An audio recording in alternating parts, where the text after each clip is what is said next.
They met in the Moscow Kremlin. On Wednesday, Egypt's President Abdel Fattah al-Sisi held talks with his Russian counterpart Vladimir Putin, with economic cooperation, the fight against extremism, and the situation in the Middle East topping the agenda. The trade volume between our countries has increased by 86% in the last year. I would also hope to talk about the situation in the region, the Palestine-Israel settlement, the fight against terrorism.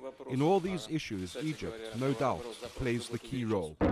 Moscow has turned to Asia, Africa, and former Soviet-era allies after Western powers imposed crippling economic sanctions on Russia last year over the ongoing conflict in Ukraine. Sisi said he hoped relations with Russia would help resolve some of the conflicts afflicting the region.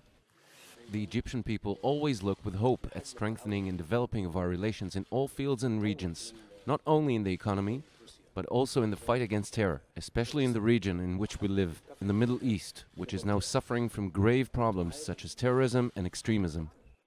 As part of their growing ties, the Egyptian president is also expected to sign a deal that would see Russia's state nuclear company build Egypt's first nuclear plant, according to Russian state media. The former Cold War allies held their first ever joint naval exercise in June, another sign that Moscow is taking on a greater role in the Middle East, filling the void left by the U.S. after Washington's ties with Egypt soured following the 2013 coup that deposed Mohamed Morsi.